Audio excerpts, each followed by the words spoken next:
ஐயனார் துணையில் எல்லாரும் கிளம்பி ட்ரெயினில் ஏறிட்டாங்க. ட்ரெயினில் போக போக எல்லாரும் பேசிகிட்டே போகிறாங்க. சேரன்னா கார்த்திகா கிட்ட சாப்பிட்றியாப்பா அப்படின்லாம் கேட்குறாங்க.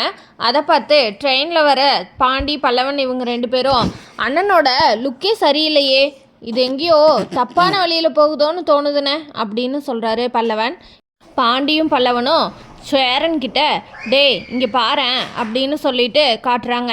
கார்த்திகாவும் சேரன் அண்ணாவும் பேசிகிட்டு இருக்கிறத விடுறா, நம்ம கையை மீறி எதுவும் நடக்காது அப்படின்னு சொல்கிறாங்க.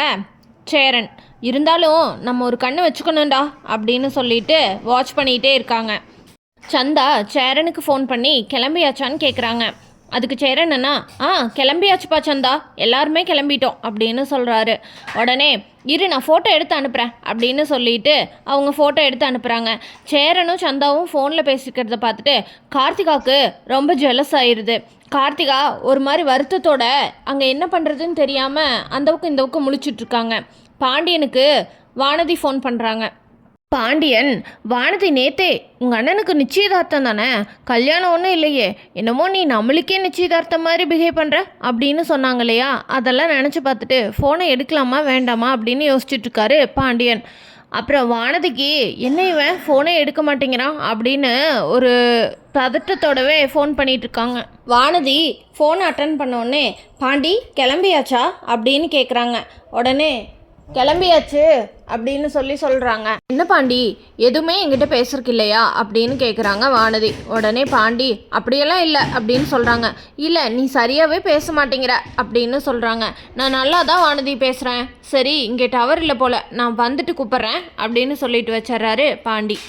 நடேசன் கஸ்தூரியை பார்த்து கஸ்தூரி கார்த்திகாவோட வாழ்க்கை என்னாச்சு அப்படின்னு கேட்குறாரு. அதை என்ன கேட்குற, நல்லவன் நினச்சி கல்யாணம் பண்ணி கொடுத்து ஒரு மோசமானவனுக்கு கல்யாணம் பண்ணி கொடுத்துட்டோம். அவள் அனுபவிக்கக்கூடாத கொடுமையெல்லாம் அனுபவிச்சிட்டா, அதனால தான் சரி நீங்கள் எங்கள் கூடயே இரு அப்படின்னு சொல்லிட்டு கூட்டிகிட்டு வந்துட்டோம். இப்போது அவங்க வீட்டிலேருந்து டைவர்ஸ் வேறு கேட்குறாங்க, என்ன பண்ணுறதுனே தெரியலண்ணே அப்படின்னு சொல்கிறாங்க கஸ்தூரி. உடனே நடேசன் பாத்தியா, இதுக்கு தான் சேரனுக்கும் கார்த்திகாவுக்கும் கல்யாணம் பண்ணி வச்சுருந்தா இந்த பிரச்சனையெல்லாம் வந்திருக்குமா, அவங்க 2 பேரும் சந்தோஷமாக அவங்க உண்டு அவங்க வாழ்க்கை உண்டுன்னு வாழ்ந்துருப்பாங்க.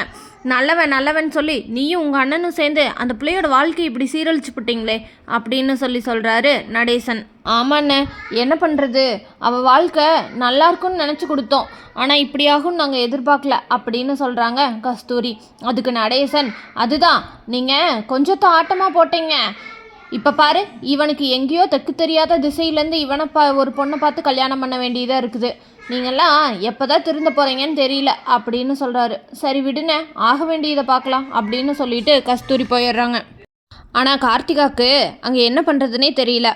சேரனும் சந்தாவும் பேசிக்கிறத பார்த்து அவங்களுக்கு ரொம்ப பொறாமையாக இருக்குது. நம்ம வாழ்க்கை இப்படி ஆயிடுச்சே, சேரன் மாமாவை கல்யாணம் பண்ணியிருந்தா நம்மளும் நல்லபடியாக சந்தோஷமாக இருந்திருக்கலாம், இவங்க குடும்பமே ஒரு நல்ல குடும்பம் இல்லைன்னு சொன்னாங்க. ஆனால் இங்கே பாரு, சேரன் சந்தா கிட்ட எப்படியெல்லாம் பேசுகிறாரு, அதே மாதிரி சோழன் மாமாவும் நிலாவை எப்படியெல்லாம் பார்த்துக்கிறாரு அப்படின்னு மனசுக்குள்ளே வச்சு ரொம்ப வருத்தப்பட்டுட்டு இருக்காங்க கார்த்திகா. ட்ரெயினில் போக போக எல்லாரும் அது இதுன்னு சீட்டு விளையாண்டுட்டு படம் பார்த்துட்டு ஜாலியாக போயிட்டுருக்காங்க. அப்போ சோழன் வந்து நிலாவை வா நிலா நம்ம தனியாக போய் பேசலாம் அப்படின்னு சொல்லிட்டு தனியாக கூட்டிகிட்டு போயிடுறாரு. பாண்டியனும் பல்லவனும் அந்த இடத்த விட்டு நகரவே மாட்டேங்கிறாங்க. அண்ணன் என்ன ஆனாலும் சரி நம்ம இந்த இடத்த விட்டு நகரக்கூடாது, நம்ம மட்டும் இந்த இடத்த விட்டு நகர்ந்தோம் இங்கே அப்படியே பற்றி எரிஞ்சிருண்ண அப்படின்னு சொல்கிறான் பல்லவன். விடுடா பார்த்துக்கலாம், அதான் நீ நானும் இருக்கோம்ல அப்படின்னு சொல்கிறாரு பாண்டி. உடனே பல்லவன், இல்லைண்ணே இவங்களோட போக்கே கொஞ்சம் சரியில்லை, இந்த கார்த்திகாவை பாருங்க சும்மா அண்ணனையே வெறிக்க பார்க்குது, அண்ணனும் சிரித்து பேசுது, சாப்பாடு வேணுமா தண்ணி வேணுமா அது வேணுமா இது வேணுமான்னு கேட்டுகிட்டே இருக்காங்க. அண்ணனுக்கு கல்யாணம் ஆக போகிற மாதிரியாக நடந்துக்குது, சந்தாவண்ணியை விட்டுட்டு கார்த்திகா கூட சிரித்து பேசிகிட்ருக்கு அப்படின்னு சொல்கிறாரு. அதுக்கு பாண்டியன், டே அண்ணனுக்கு ஒன்றும் தெரியாதுடா அப்படின்னு சொல்கிறாங்க. அப்படியா சொல்கிற நீ அப்படின்னு சொல்கிறாரு பல்லவன். இவங்க எல்லாரும் இருக்கும்போதே சேரனும் சந்தாவும் சேரன் யதார்த்தமாக தான் பேசுகிறாரு. ஆனால் கார்த்திகா ஒரு மாதிரி மனசுக்குள்ளே நம்ம சேரன் மாமையவே கல்யாணம் பண்ணிக்கலாம் அப்படின்னு ஒரு எண்ணத்தை வச்சுட்டு பேசுகிறாங்க. சேரனுக்கு சந்தா கூட கல்யாணம் நடக்கிறது என்ன தான் கார்த்திகா இவ்வளோ நாள் சந்தோஷமாக இருந்தாலும் இப்போ கார்த்திகானால சேரனுக்கும் சந்தாக்கும் நடக்க போகிற கல்யாணத்தை ஏற்றுக்க முடியலன்னு நினைக்கிறேன்.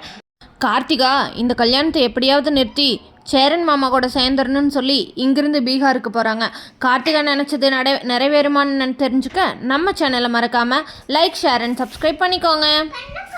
ஆனால் அண்ணன் தம்பி 4 பேர்த்தையும் தாண்டி சேரன் சந்தாவை விட்டுட்டு எப்படி கார்த்திகாவை கல்யாணம் பண்ணிக்க வரேன்னு தெரிஞ்சுக்க நம்ம சேனலை மறக்காமல் லைக், ஷேர் அண்ட் சப்ஸ்கிரைப் பண்ணிக்கோங்க.